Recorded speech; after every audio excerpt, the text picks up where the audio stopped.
It's Tuesday, April 1st, 2025. I'm Rim. I'm Scott. And this is Geek Nights. Tonight we are reviewing Heat, Pedal to the Metal. I feel like as of this year, for a bunch of reasons, the old bad internet April Fool's Day has largely vanished. Or at least if it still exists, I do not see it. Like, it didn't intrude into my sphere at all. I didn't see any fake stuff, any of the kinds of things I used to see. It was just a normal day. I think part of the reason for that is not just because people have gotten tired of it or whatever, right? But also, back in the day where it was big, we were mostly going to like these aggregator sites, such as like Slashdot or Digs or whatever, blogs, and, you know, websites. And so people were posting things on their websites like this, you know, and then now where it's like a social media, it's like, first of all, I'm not even looking at the social media, but even if I was, it's like, okay, so every company or organization posts like, you know, one post on their on a social media platform, a Twitter or a Facebook or whatever the hell it is, right? That of their fake thing, and you're not fucking following them. So you don't see it. You're just following the people you follow, and you're in some Discord chats or forums, and no one there is resharing these things unless they're good, right? Which is very rare.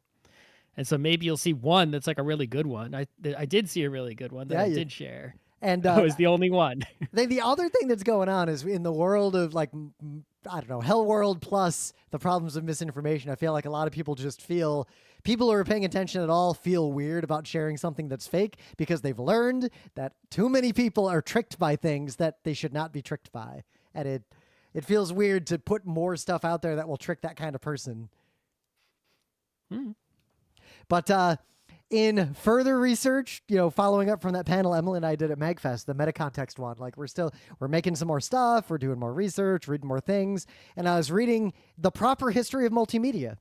And I learned a couple as far as I'm concerned, you know, sometime in the 90s, early 90s, late 80s, all right, people started throwing around the world multimedia because personal computers, right, were pretty much, you know, they didn't have a lot of different media. They only had, you know, like music, not really. They couldn't play music really, right? We've talked about that a bunch. You know, you couldn't watch video on them, certainly. Absolutely not, right? You could print with like a dot matrix printer.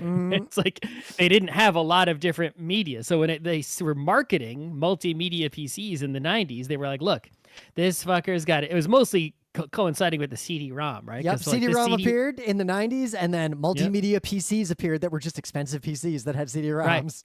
But they were like, look, the multimedia was trying to sell you on the idea that, like, look, this fucker can actually play music.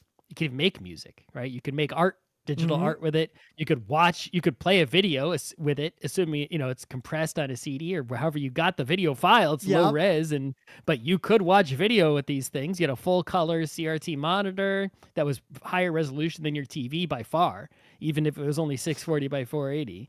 You know, and it's like, yeah, suddenly all these different types of media, print media, you could print with like a real printer that had like, you know, not dot matrix, and you could do like Microsoft Publisher and print like colors and shapes and all sorts of images and not, right?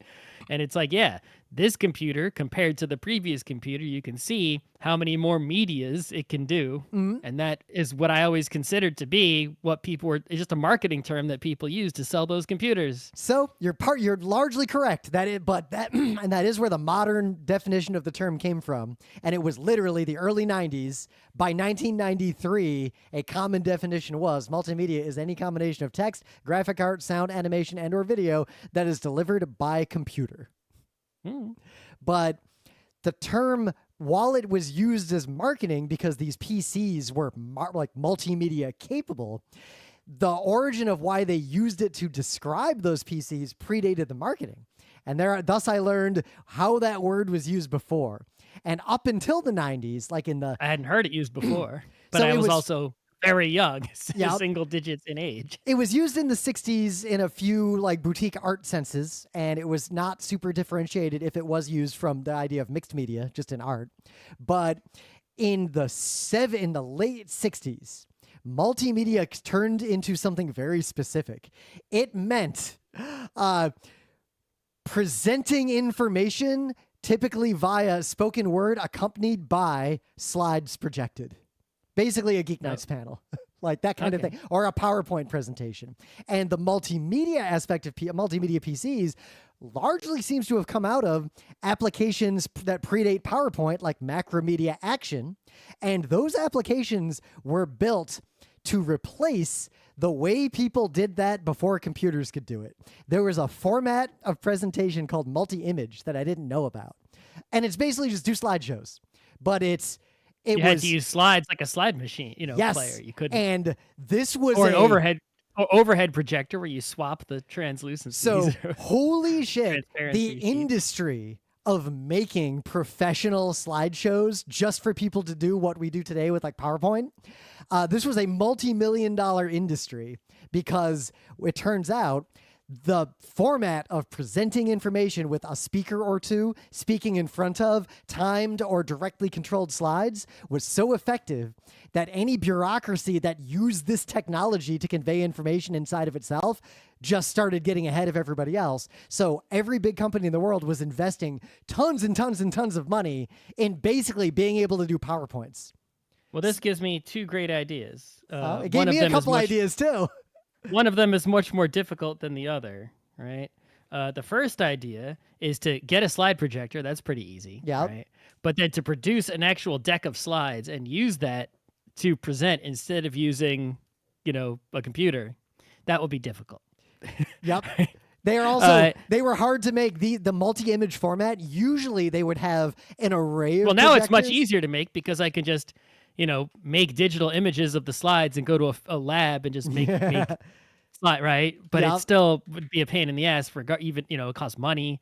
And then controlling the thing remotely. And then, right, anyway. The second idea, which is much easier, is to make a slideshow as normal. And then for each slide, run it through a filter that instead of being a still image is a video, right? That sort of, right? And I guess I might need just make just filter each slide as an image to make it look like on the screen that I was using a real slide, even though it's still just a digital projector as much as possible. And then the reason you need the video is because the video is playing the noise of the loud fan from a slide projector. We've made a multimedia immersive experience. And when I change the slides, the next video starts, and at the start of each video will be the ka-chunk noise of the slide changing. And that's why it has to be a video, even though it won't actually be moving, right? I guess, no, you could actually make it so there's a transition that shows the thing going down and then coming up when you change. You could do that too. Part of it was that there's a lot. I don't want to turn this whole show into this, but there's something to be said about this because, this research was me trying to figure out how art shapes society and the reflexivity of modernity and all that crap. But the fact that the concept of someone talking in front of slides was so powerful that basically every government and major company on earth spent millions investing in technology to do it until computers came along and made it cheaper. PowerPoint. It's not weak point. Yeah. It's not weak point. But it also made me realize that is the form of art that you and I are probably, of all the things we do, that's something we are good at. That is the medium we work in. It's not hard. If it's not hard, why are 99% of all panels and lectures and conventions bad? They don't think about it hard enough. They don't. It's like you can do, right? It's like, it's not like, I could think about hitting a baseball, right? Which we'll talk about soon. And I still won't be able to hit one from a major league pitcher, no matter how hard I think about it. But if you actually think about a PowerPoint, it's like, it might take you longer or whatever, but you'll get there. Yeah. So before we talk about hitting the baseball, there is some news that's ongoing right now, and it is important, but it also, I can tie it back to games, so it'll fit into Tuesday, even though there's no such thing as an apolitical space. We're talking about politics. The U.S. Senator Cory Booker, at 7 p.m. last night, Eastern Time, took the Senate floor and basically just started talking about how dangerous Trump is and how, this isn't just normal politics. We need to stop him. And as of 6:32 p.m., the following day, on April 1st, he's still going. He is very close to beating the filibuster. This isn't technically a filibuster. It's a subset. Yeah. Filibuster is a subset of procedural delays that can be done in the United States Senate. This is similar to a filibuster, but basically he's taken the floor. And outside of a debate for a specific bill, once a senator takes the floor, until they cede the floor, nobody can kick them out. Like they just keep going. Right, but if you stop talking or doing anything, yep. then you've effectively ceded the floor. You have to keep going. Either you can keep talking yep. With reasonable pauses, and I guess there are some breaks you can take, possibly. Well, you can take questions. So he's got a few people there. Right, but there is a way to take, I think, like a 15-minute, pee break or something. He hasn't peed himself on the stage at the Senate. Well, right? I mean, we wouldn't have any way to see that. He's behind a little lectern. The point is that I think there is a way that you can, there's a break that you can get. Yeah. But regardless. But he's he's about to set the record, which is pretty historic and important. No, isn't the record Strom Thurmond, which is like hundreds of hours? Well, no, Strom Thurmond's actual... Strom Thurmond, by the way, trying to stop civil rights. That's what I was getting at. Make sure that black people don't have the right to vote or do anything. It is evil, racist Strom Thurmond. But still, I'm pretty sure the evil, racist guy has the record. He does have the record, and the record is 24 hours, 18 minutes, which Cory Booker is going to... Oh, I think so. I thought it was like hundreds of hours. I guess he must have teamed up. Yeah, that was a whole complicated, different situation. He has the longest contiguous filibuster or holding of the Senate floor in history, 24 hours, 18 minutes. In about 50 minutes, Cory Booker will beat that. I think it's very noteworthy that up until now, every time anyone has ever used filibuster techniques in the United States government, it was for evil. It has only been shitty white people fighting things like civil rights or like human rights, like just basic stuff. Now we've got a non-white man who is using the same tool and will set the new record, saying perhaps we shouldn't have a Hitler. Can we agree that we should not have a Hitler? The only complaint is, why weren't you doing this 15 years ago? Yep. Well, you know what? I'm not even going to litigate the past. As long as if you fight now and you fight to win, good. But we don't have a time machine, so all right, let's just do it. But the other thing that is very noteworthy about this, I think, is that I watched a bunch of it last night, and I watched a bunch of it off and on throughout the day. He's not just reading the phone book. He is earnestly and with an energy that I cannot fathom myself doing 23 hours into anything like this. He doesn't have another job. That's his only job. So if that was my job, I could do the same thing. He's spitting straight fire. He's making really good points. And his main case isn't even, he's basically saying Trump's a dictator. Let's stop him. And also he's trying to take away your fucking Medicaid. Like, are you stupid? The other technique he has, which is a very easy technique, right, is basically there's no shortage of newspaper articles, magazine articles, that are basically saying the same thing. So he can just read those. It's not like where people, I've seen in old filibusters, people would just get a book or the newspaper and just start reading cover to cover. He doesn't have to do that. He can just be like, oh, here's an anti-Trump op-ed from some newspaper. Let me read this. Yep. Let me read this other one. You got years of those things that you can go back to. So my takeaway for all of you is watch the beginning of it, because the beginning of it is a really cogent sort of statement. 2, if we're serious about resistance, especially people who have positions of power, the rules of the Senate are exploitable, and we're way past the point where we shouldn't be playing by the exact same dirty playbook that the evil people have forever. We should be That's what I've been advocating for decades. Yep. It's like, if you are playing Monopoly against somebody and they're cheating, they just put their hand in the bank and take 500s, right? It's like, what options do you have? You can quit the game, right? Or you can if it's a tournament, like a Monopoly tournament, there'll be some adjudicator who comes and says, no, you cheated, you're disqualified, right? But in real life, right, you still have rules like a game, but you can't quit. You're stuck in life. It's not a game, right? But there's still rules. And on top of that, if the adjudicator of your society doesn't step in and do anything, then if you just allow cheaters to do that, then they just win, and cheating is the optimal strategy. And if you, because of your moral code, refuse to cheat, which is indeed honorable and what you should not have to do, right? You're just gonna fuck yourself over, right? Or get fucked over because you're just gonna let cheaters win. So when there are cheaters in society, and it's not a game, it's real life, and nobody stops them from cheating, which we haven't been stopping white collar crime for a few decades now. Right? Your only option is to cheat harder until you beat the cheaters at cheating and gain power, and then use that power to adjudicate and bring back law and order. So Yep. there's no more cheat. And That's I the pointed only out way to escape. a big part of how the Weimar fell to the Nazis was that the people in the government who were not Nazis, up until the end when they were all just arrested and kicked out of the government, were still playing by the normal rules and having their normal votes. They were passing all these bills that were just being ignored. They started all these lawsuits that were just being ignored. Like, there's a point where if it's not working, do something different. If you are serious about saving wherever you live from whatever horror is happening, right? If you're not cheating, you're not trying. So if you live in the United States, write your and senator. if you cheat and you get caught for cheating and it doesn't work, then that's actually kind of good because it means there is still some semblance of rule of law. But also, that's when you take the stand of saying, yes, I cheated, here's why, and take a stand. That's right. But, So if you live in the U.S., write to your senator and say you support what he's doing, because if more senators do this, this is a real power. Like, this is real if we do it.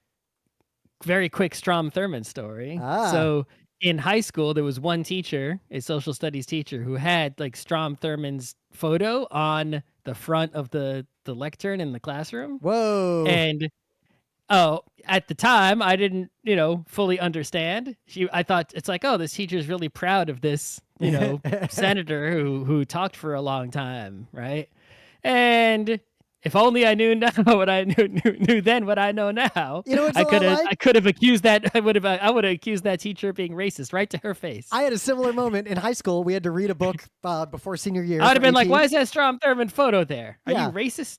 It's like, what's wrong with you? He filibustered for Tear what? that shit down. Just like Hank Green or John Green's states' rights to do what? That's right. So I had a similar moment in high school. We had to read Profiles in Courage. A lot of people had to read Profiles in Courage in high school. I like didn't. AP. Really? You're lucky. It was an okay book, but it highlights the courageousness of that one motherfucker who voted against impeaching President Johnson when President Johnson stopped basically Reconstruction. Like, we were doing Reconstruction.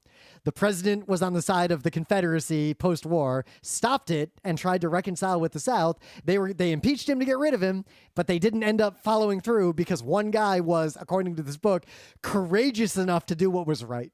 And in reality, America would have been way better off if we had kicked Andrew Johnson out and continued Reconstruction for even another year. The world would have been better off. Yep. So anyway, let's get back to baseball. The reason we were talking about baseball is because there's a thing going on in baseball. If you look anywhere in sports media right now, you're going to see people talking about the torpedo bat. And they're going to have a lot of bonkers opinions about the torpedo bat. All that happened, the rules in baseball for what constitutes a legal baseball bat are pretty broad.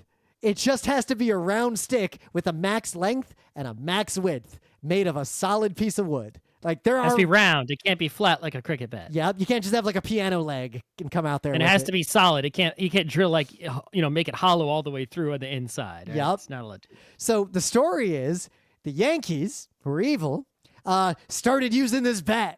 And it's hacks and cheating, and we should ban it. And like they're playing really well, and this is nuts. We've already talked about this with the swimsuits and all the other, the marathon running shoes and all these other sporting equipment. Same story. Yep. So basically, all this is the bat is shaped slightly differently from a traditional bat, and it's kind of wider at the point you're most likely to hit the ball. Like, that's But then its it widest basically point. just, instead of becoming, most baseball bats taper to their max width and stay basically at the max width till the tip. These get to the max width and then they become narrower again. So it's sort of like a bulge instead of just a, Now, there is some not statistically significant evidence that these bats are better because the teams using these bats and games where these bats have appeared, there's been several like shocking blowouts. There was a 20-9 game of baseball. Yeah, but that happens, when everyone's using the same bat also. And there could be a lot of factors at play, but there does seem to be a little evidence that this bat's a pretty good idea. But also, in the history of baseball, there have been many pretty good ideas that seem like a really degenerate strategy in either pitching or batting until the other side of that relationship figures out the way to counter it. And in this case, already I saw some pitching experts saying that this bat is probably really easily countered because someone's going to swing a certain way, throw the ball a little more inside, and they're effed. So Just got to stay in the strike zone, but yeah. Yep. My thoughts on the bat, just looking at it and just using common sense with no data or Yep. science or anything, is that, when you hit a baseball, right, with a normal bat, most of the bat is just sort of, straight.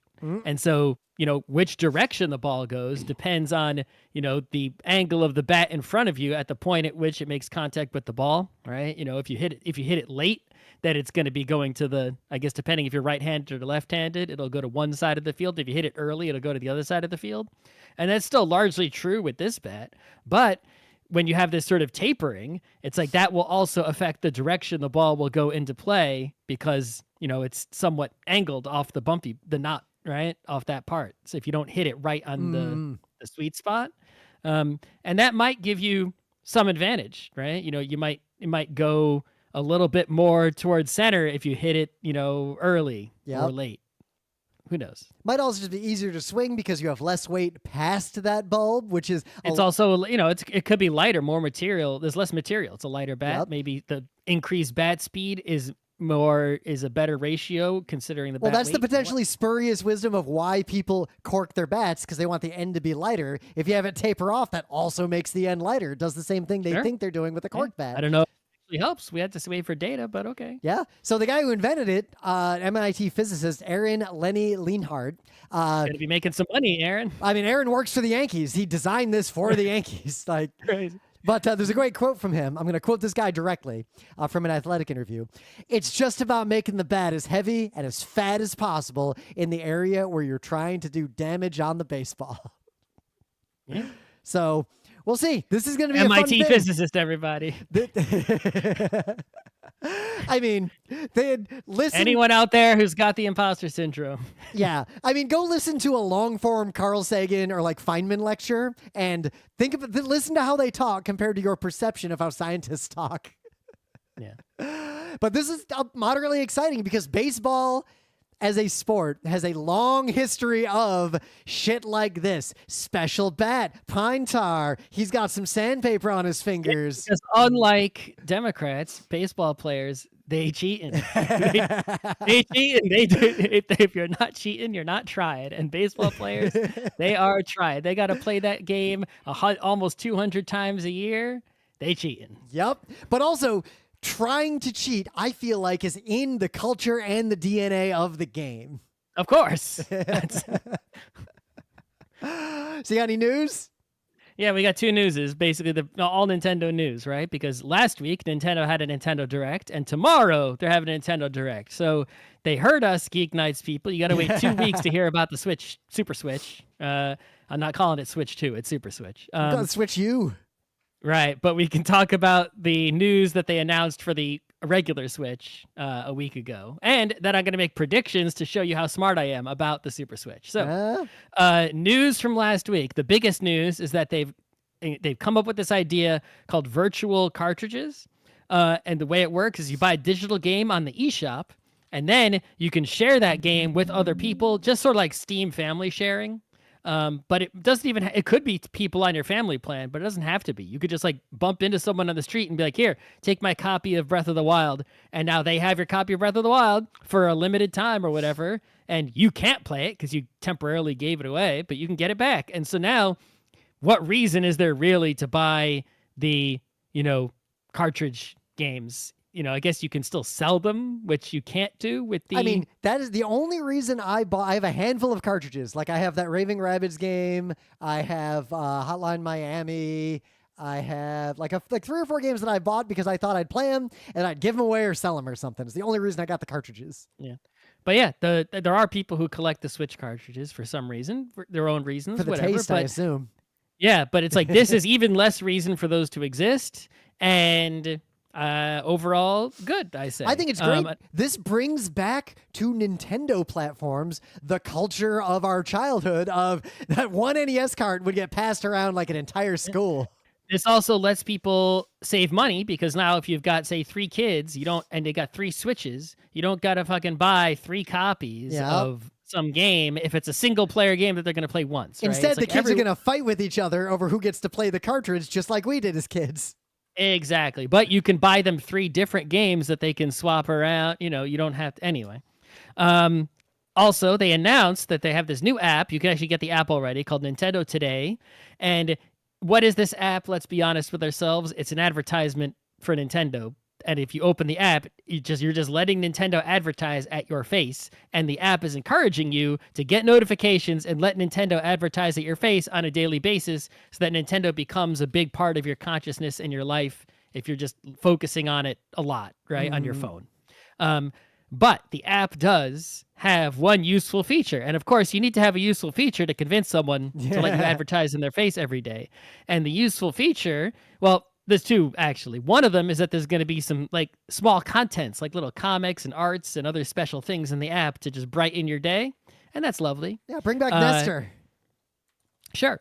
And the other thing is that there are specific, events in-game events and also real-world events, but, time-based things that happen in the Nintendo video game world, right? Maybe, F-Zero 99 has, like, new maps this week, or there's a special race going on for, a month, or there's a Kirby contest or something, right? And it's like, yeah, those things themselves are also advertising as well to get you to play Nintendo games, but if you're already, if you're, a Smash Brothers player, for example, having these notifications that keep you in the loop on what's going on in Smash Brothers all the time and not having to rely on video game sites or community sites, that's good. Well, I think this and the virtual the cartridge thing both start to enmesh the Nintendo culture in an era when there aren't these physical artifacts that would do it like we used to. They've also announced a few games. We already knew the Metroid Prime 4, a new Rhythm Heaven game. So I've never played a Rhythm Heaven, but I love the memes from the Rhythm Heaven. The Dragon Quest 1 and 2. Also, I don't think there's a new announcement, but these sort of 2D HD remake, 3D HD, whatever it is, right? That's probably a better way to play those games than the way I am, which is an actual NES. The Pac-Man Metroidvania, we got a more look at that one. I'm probably going to play that whether it sucks or not, just because it's a Pac-Man Metroidvania. All right, Patapon 1 and 2. I never actually played the Patapons. Yeah, Patapon 1 and 2. These were games that came out for PSP, and I saw the trailer for them when they were new. And I got really hype until I found out I could never play them. Yeah, based on the trailers for those games, Patapon 1 and 2, it looked like a cute little rhythm game with these little dudes that were fun. They looked sort of like unknowns from Pokemon.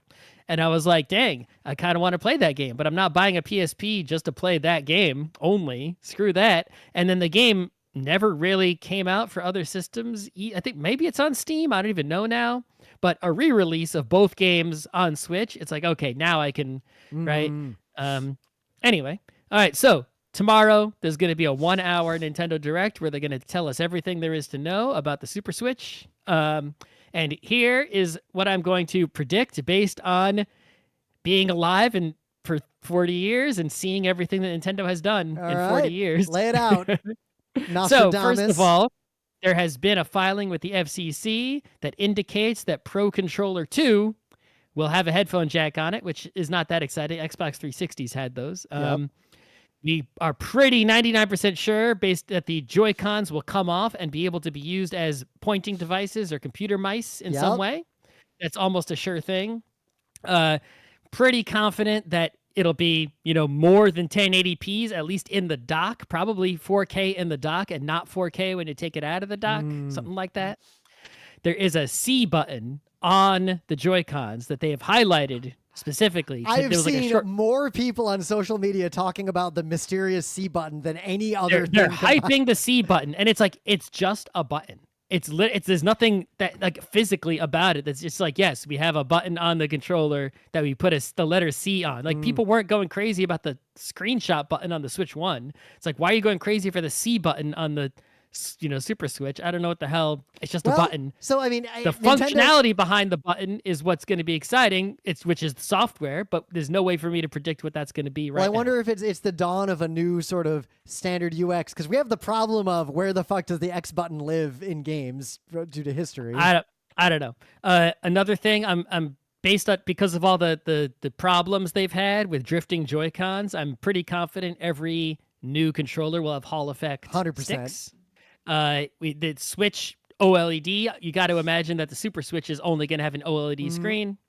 There was a baseless rumor that I don't believe, but it was a rumor that was spread by people that you're going to be able to use the Switch 1 as a controller for the Switch 2 with the screen, like, GBA Crystal Chronicles style. And it's like, you could have just done that with a bunch of Switch 1s. I don't see why they would suddenly make that now. You could have done that at many points in Nintendo's history, and they've never done it successfully well. They did it with the GBA and the GameCube. Okay, so now predictions mostly about games, right? So this is all just me guessing, but I'm very good at guessing. At least I believe I am, right?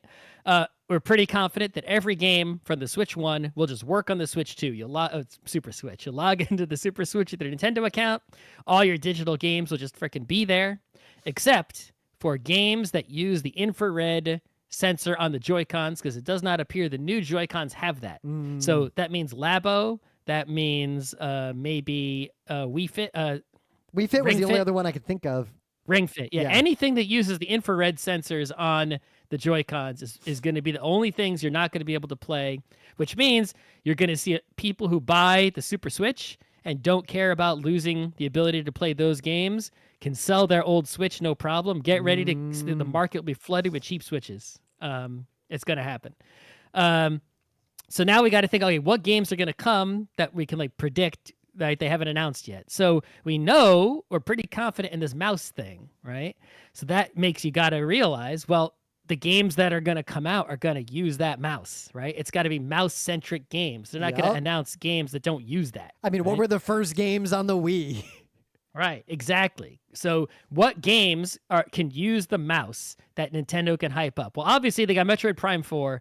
99% sure that it's going to be one of those cross-console launch titles, just like Breath of the Wild was. And if you play on the Super Switch, you can use the mouse in a first-person shooter. How great is that?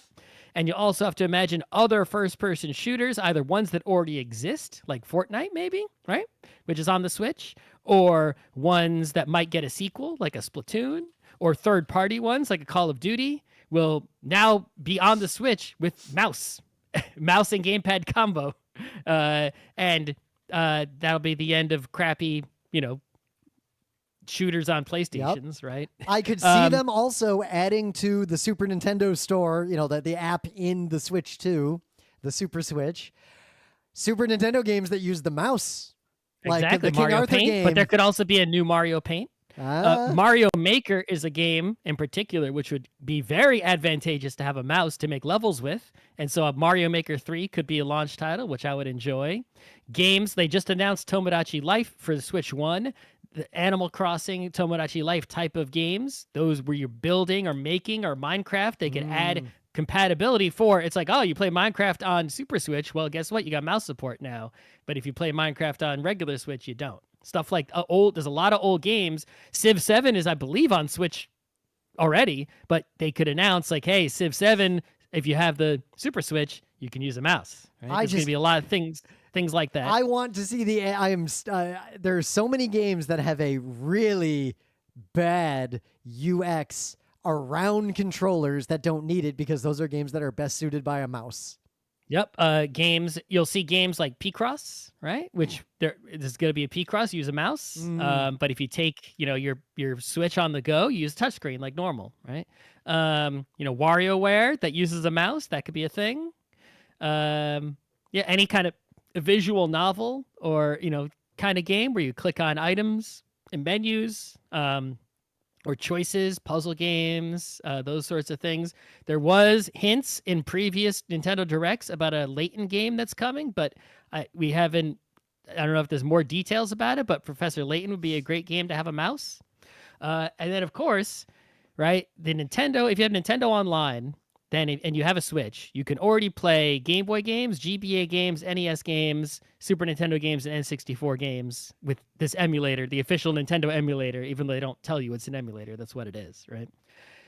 They're obviously going to add more. If you have a Super Switch, they're going to probably add, they already have N64, but they could add GameCube. They could even add Wii. That seems unlikely, but it's possible, I guess, right? But I think they could add Nintendo DS because you have a mouse, and all the stylus games, you could use the mouse for a lot of them, right? And so I expect to see at least DS, hopefully GameCube, and much smaller chance Wii games appearing in Nintendo Online. And that's what I predict we'll see tomorrow. Plus, probably just some new games, and who knows which franchises they'll pick. There'll be at least one Mario, right? Yep. The successor to Breath of the Wild is not going to be on that list. That is a later. No, they just came out with one of those. Yeah. Mark Metroid is the. Yep. But yeah, you think about other Nintendo franchises that like ones you haven't heard from recently, right? It's like there was a semi-recent Kirby, but not that recent for the Kirby. Yeah. Who knows? We'll see. Luigi's Mansion could be a good game for a mouse, possibly. Exploring the mansion with the mouse. You know what would be a good game for a mouse, but at the same time, I don't think they're gonna rekindle this franchise. Bring me some Advance Wars. Yeah, it is a good game. That would be good for a mouse. And they did make the remake of the old Advance Wars, which did sell pretty well. But just if you're trying to predict yourself, right? This is the line of thinking: is what's the hardware going to be? They're obviously going to make games that take advantage of that new hardware, right? And so the only hardware we know about right now is a C button. And it's like, well, every game uses buttons. That tells us nothing. But the mouse tells us what kind of games we're going to see tomorrow. And the announcement will be in 9 a.m. So right now it's 7 p.m. So it's 14 hours from this recording time for the live people. And for the not live people, I don't know. There. Just move my little marker. All right, but anyway, things of the day. I think Scott linked me to this, and it's old, but it's new to me. I like a goalie, like a hockey thing. I had another thing that I'm going to save because this is pretty exciting. But this is one of the best skill saves a goalie could make in hockey that I have ever seen. I have seen most of the craziest saves you see made by hockey goalies are not skill; they're just like desperation saves. Yep. Or they tend to be the windmill acrobatics with the legs. Like the crazy intentional saves are often that's usually desperation, right? True. It's like the only way you could block, it's going to be up there. The only way you could block up there is to swing something up there. You just do it, and you just happen to get lucky and hit the puck. Yep. But with when you catch something with that little glove, that is a different kind of save. That requires precision. It's a big glove. It is a big glove, but the net's pretty big relative to the thing you're trying to catch and how fast it's moving. You got to be pretty close. If you just kind of knock it, it might still just go right into the goal. Mm-hmm. And this dude reaches around, hit the back of his head from behind, and no look catches while the wearing puck. all kinds of armor. Yeah, I can't get my arm that far around the back of my head sitting here now doing a podcast. Mm-hmm. This is one of the best goalie saves I have ever seen. Yeah, this guy was undrafted. He's 20 or 21. He went to UConn. He played, half the games. He was swapping off with another goalie at UConn, but everyone saw how good he was, and so all the NHL teams wanted him, but because he wasn't drafted, he's a free agent. And the Rangers ended up signing him today, which is why we know about him and why this clip from a year ago when he was on a different team before college spread around. Yep. We can't win cups, but we can definitely get the best goalie at any given time. Hey. So what do you got? So, I upgraded my NES and it's working reliably and I can play all the NES games. And I was playing this old NES and digging through the catalog of old games. And I came across a Famicom disk system game called Falcion. And it had when I opened up the game, it was like 3D mode. And I'm like, what do you mean 3D mode? I'm like, am I supposed to go get red and blue glasses for this game? And then when I press play on the 3D mode just to see what it looked like, it was the blinky type, right? And I was like, oh, so I need some sort of shutter glasses to play this, right? That'll close my right and left eye rapidly back and forth in order for this 3D to work. So Obviously, I wasn't going to get those, but I'd have to synchronize them with my NES somehow. Yep. But I researched like what were those glasses. Apparently, it wasn't a third-party product. There was something called in Japan the Famicom 3D system. I'm sure a bunch of people already know about it, and it was just new to me. Or maybe I did know about it and I forgot, and now I learned again. Well, because they only made 7 games for it. Yeah, there were not many games for it. But basically, yeah, you plug this thing into the expansion port of a Famicom, and then you plugged in 2 like TRS cables to connect it to the glasses. And then the glasses had active shutters that would left and right would blink, and a handful of games, you could have a very weak 3D effect in those games. And it cost like 6,000 yen in 1987. And if you go, I'm only just going to link to the Wikipedia here, but if you go on YouTube, there are people who found one that was working and use it. It's hard to see on YouTube, the 3D effect, obviously, but you can see everything else there was to see. All right. In the meta moment, the GeekNights Book Club book is Everything for Everyone, an oral history of the New York Commune, 2052 to 2072. I'm going to start reading it this coming weekend. I don't think it's I read a chapter. Oh, I will start reading it sooner then. I'll start reading it tonight. I don't know how many chapters there are, but I read 1. All right. Otherwise, I was just back from ZenkaiCon. The Cursed Panel is finally on YouTube, but only me doing it. So now I'm going to get the video Scott sent me from when he had to do the Cursed Panel by himself, and I can stick that on YouTube, and then the fine listener can see where we might have said completely different things about the same game. My prediction, because I pointedly did not watch either of the videos of Scott doing this panel without me, the multiple times I got sick and couldn't do the panel. I suspect there are at least several games. My guess is going to be 3 games where you say, I don't know anything about this game, Rim put it in the panel. There were a couple of those, but I think as I did the panel more without you, I was removing slides entirely to avoid that. The first one would be the one where that happened the most. Yeah. But I got other video. The PAX East one, which I guess is a year old because my God. we're about to go to PAX East again. That's the other meta moment. Yep, and the other meta moment, we're going to be at PAX East. We're doing 2 panels, 2 brand new talks. So do you know the schedule for them yet? Yes, I do. Let me pull up that schedule right now. It's posted on our website. I just have to go should have checked that. Back into the news archive. Click. GeekNights Live at PAX East 2025 on Friday at 10:30 a.m. in the Condor Theater. The Everlasting Game, talking about lifestyle games and games that survive repeat play by people who try to be good at them. And then on Sunday at 11 a.m. in the Bumblebees Theater, game mechanics and tabletop design. While this is ostensibly a rewrite of an ancient talk we called Mastering Game Mechanics, it's basically an entirely new talk. It is...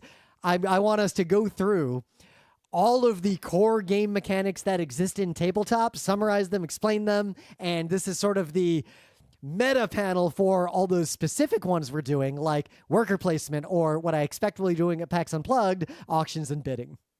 Yeah. That panel will be...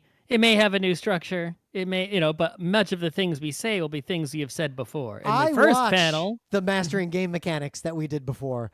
We are a lot smarter and know a lot more things. We're going to say very little. We'll still say things we always say, but in the other panel, it will be a completely new topic, and I will write it, and I guarantee you it will not be a repeat of things we have said before. It's going to be good stuff, but both will involve heuristics because it's hard to not talk about that in any. I will not talk about heuristics in the. I guess I will have to at some point. You know what I will say though? We are past the point of needing to explain what the fuck a heuristic is.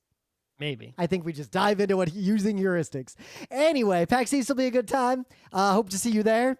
I look forward to being at PAX East since I missed the last one. And now let's get into the main bit because long time ago we played Formula Day and I think we reviewed it. It was an okay car racing game. We have now played Heat, which I think is a not only different but better car racing game by many measures. I'm sure someone might disagree. Force, which is racing is the theme, but it's more of a betting game, and then you've got other games like Downforce is a racing game in the same way that Ticket to Ride is a train game. I mean, Uncle Wigglily's technically a racing game, kind of, right? Yeah, but Candyland is too. Heat, I would say, is a proper car racing board game. We have played it, but we have also now played it in its fully realized form, meaning basically play a season, play a bunch of races, and see who wins the overall cup.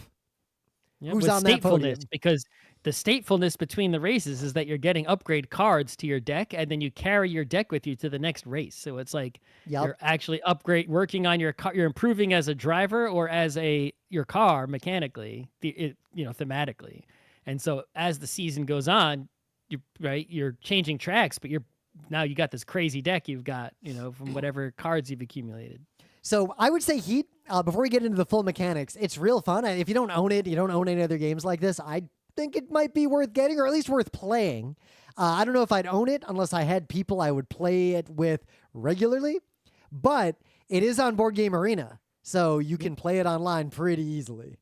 It also has a lot of expansions and maps, and they're probably are not done coming out with more because it is a very popular game. So if you are replaying it a lot with people, then it's a game that might cost you some money because you're going to want to get some of those extra things, because it doesn't, if just the base game, just Heat on its own, I don't think it has as much replay value, right? If you're going to play it just once in a while, right? If you're going to play it just once, don't buy it. If you're going to play it once in a while, just buy the base game. If you're going to try to play a season and you have dedicated racing, people, and it's going to happen a lot, then you need to buy a lot of expansions. Because then you can rotate in and out all the different expansions depending on how you're feeling. Tracks and cards and all, weather and all sorts of extra shit that makes it, more meaty. But I think what this game gets right about racing is that, one, it is really swingy, but it is based on the decision of the players. So you could be really far behind and catch up to a surprising degree as other players make mistakes in tricky areas. Like the game... There is a built-in catch-up mechanism where the people who are in last get like a little bit of extra movement, but it's not like enough to catch you up. It's just enough to keep you from being totally like way far behind. Yeah, you're not going to get laughed unless you like make extremely poor decisions. But two, I think it distills in the most fun aspects of games like this while fully abstracting away what I've often found to be the least fun aspects of games like this, especially in tabletop. Because ultimately what this game is about is a highly evolved form of push your luck. You are racing your car and you're playing a pseudo deck builder, except you build your deck in a very limited fashion. And the deck gets modified a little bit by what's happening during the game. And you're basically just trying to win the match, pushing hard or pulling back, depending on circumstances, to just like make your optimal way through. So the decisions you're making are, how much of a risk do I take going through this turn? Or how much of my reserve of stuff do I burn through to try to pass Scott at a critical moment? Yeah, it's hard not to compare the game to Formula Day or Formula D, and where in that game you have that same push your luck mechanic, which it's like, all right, to go through a turn successfully without spinning out, crashing, hitting the wall, you have to slow down enough, but you don't want to slow down too much because you want to go fast because it's a race, and that's what happens in actual car racing, right? It's like you want to go as fast as you can, and if it was a straightaway like drag racing, that's really easy. I'm not saying drag racing is easy. I couldn't do it, but it's, you just go straight and go fast, right? Whereas in a car race with turns, you have to balance how much do you slow down to navigate the turn successfully versus how much am I going to go fast to win? And that's what makes a good race driver. And so Formula Day and Heat both capture that. But in Formula Day, the way it works is really you're just choosing what gear you're going to be in and what die you're going to roll. And the die are very swingy. So you could play conservatively and roll like a 1, or you could be aggressive. You could be aggressive and roll like a 1 and not move at all, or you could way over. It's like the dice, especially if you're doing the big dice, like the 20 or something. It's like, there's a lot of just straight luck in Formula D, whereas in Heat, is there luck? Well, yeah, you're drawing cards from a deck. Of course there's luck. But you're playing numbers, right? Of how many spaces you're going to move. Constrained push your luck. But you have multiple levers you can pull. You're choosing what gear you're in, which determines how many cards you have to play. But you choose which cards to play, and some cards introduce their own risk-reward elements. So you're very much fine-tuning how much risk you're going to take. And I think that's the core of the game. It's not just push your luck in a broad sense. It's micro-manipulate your luck and fine-tune your luck. Yeah, and basically the way you fine-tune your luck is with resource management, right? There are cards that give you boosts or other abilities or help you cool down your heat of your engine and prevent you from overheating, or you could take some heat on purpose. And so by managing those resources, right, you're also managing your luck, right? It's like if you have a lot of resources, you can take risks, go faster, not fail, but lose resources, right? And now once you lose those resources, you sort of creating this ebb and flow in the game where it's like, okay, I spent my resources, I took risks, I'm ahead now, but I'm low on resources. So now my choice is play it, you keep going, but I'm out of resources, I might crash, or slow down a bit, gather resources again, and then push again. And so that's how the game tends to go is, you push and you can't push harder. So you ease back, you collect yourself, and then you push again, and you try to time your pushes with the flow of the track, where the turns are, how difficult the turns are, where the other players are, how close to the end of the race is it? Because obviously if you're getting in the final stretch, you just burn everything, you don't care, right? The ideal race car crosses the finish line and then explodes. Yeah. The Blues not a Brothers moment car sooner. is an ideal car. It served its purpose. A race car, at least. And so I actually messed up. We played a whole season, and I messed up playing. How many races did we do? 3 or 4? I forget. A bunch. We played a whole season. This was actually the second time we played it. We played it a few years ago also. But at least the second time I played it. But I messed up the first few races. I was doing poorly, and I was like, why am I doing poorly? I'm managing this so well. I'm using like exactly all my resources so perfectly and conservatively, right? And so precisely, but I was falling behind. And the reason is when you get these heat cards, right? And like the heat cards, you want them in when they're in the engine, you can use them, right? To get ahead. Yep. Boost. Like if you blow through a corner too hard, you take them out of the engine, like in a deck builder where you collect witches, and they come into your hand, and now they're going to be in your deck, like they're going to come back out into your play. When they're in your hand, it sucks because now you have less choices of what to do on your turn. You have to play the cards you have, and you have heat cards. You can't really use those, right? Yep. You just want to get them out of your hand and back in the engine so that they can be used to take more risks again. And so I played it so safely. I was like, I'll save my heat for the right moment. It's like, no, that was my mistake. There are so many resource cards I had that as one of the things, the effects of those cards was to take heat from my hand and put it back in the engine. And because I didn't take risks early in the race, the heat was still in the engine. It never got to my hand in the first place. And so the abilities of those cards were going to waste. It's like, I could have done more risky biz and used more heat early because I had these powers to get it out of my hand, and they were going wasted because I didn't have heat in the hand to begin with. So what you need to do is at the start of the race, really, you should use your heat to, right, at least some amount of it or significant or even all of it, pretty quickly, right? It's like get going.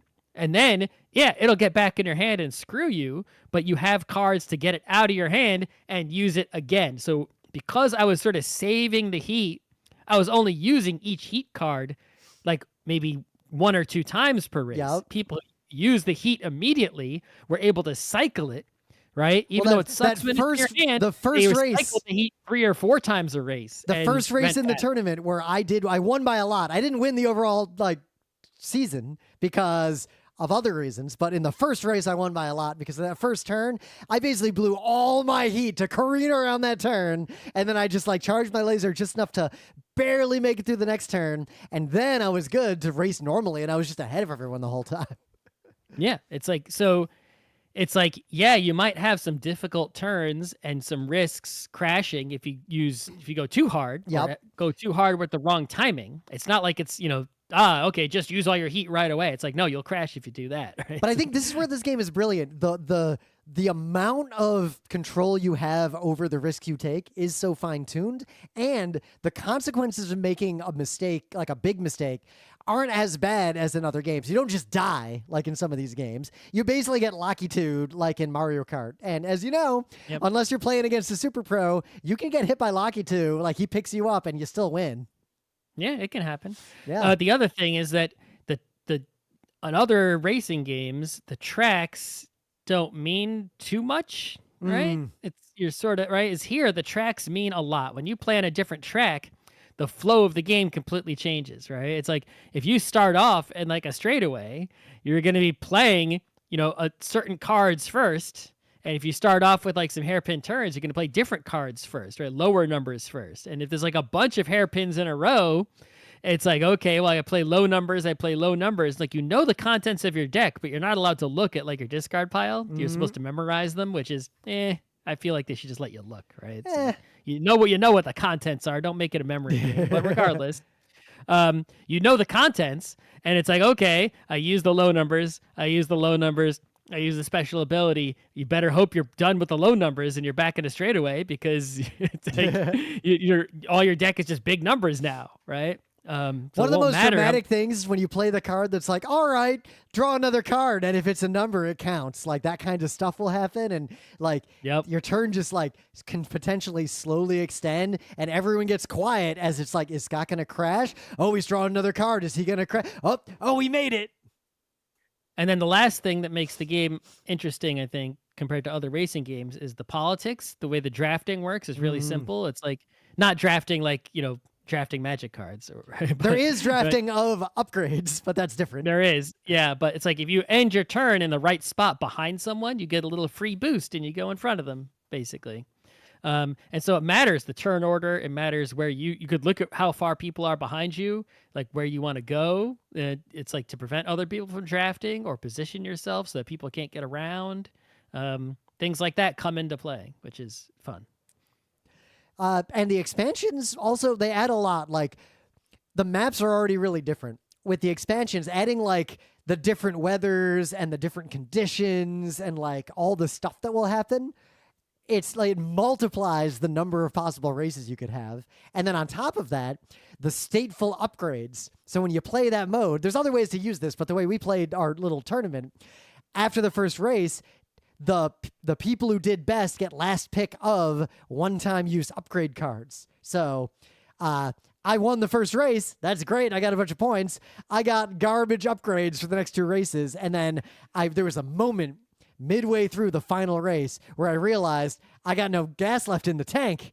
I used all my good cards. All the cards I picked up along the way are crap. I can't push any harder, and I lost. Yeah, I did not win the entire race season because, like I said, I didn't have the right strategy in the early races. But the last race I won for two reasons. Number one, I realized what I was doing wrong. But two, because I sucked in the early races, I had first pick when I was drafting upgrades, and I drafted the wings, which were just OP. And in that last race, I used wings like 3 or 4 times, and I just went, whee! I totally crushed it. So, not to interrupt, but it looks like Cory did, in fact, just surpass Strom Thurmond's bullshit. I thought you said he gave up. I thought you said he went to bed. No, the listener said that in the chat. They mistook a procedural thing. He was still going. Okay. But I can see Emily's still watching him, and I see everyone clapping, and we're and Emily's crying, and the chat is going crazy like it's a Twitch live stream. Okay. Good job, bro. Yeah. You deserve a nap. But yeah, this game is super fun. I think it is the best car or bicycle or like vehicle racing tabletop game I've played that I can think of. I enjoy it the most of all of them. I think it fully replaces Formula Day for me, which I think just misses on the balance of how much control you have over the push your luck mechanics. Yeah, Formula Day, not only that, but it's just the way the game works is more time consuming. Even worse, Formula Day, work. When I played it with the simplified rules, it was kind of fun, but it felt like it was missing something. But I did play it, and you were not in this game, at a PAX years ago with like Chase, and we played with the advanced rules. The advanced rules actually just make the game worse. Like, it's so fiddly. Everyone's turns take like twice as long. Formula Day it's not truly simulatory, but it's more along the lines of simulation than abstraction. You're like, do I stress my transmission or my brakes or my tires? This game Heat is just, do I stress or not? And if so, in what manner do I stress?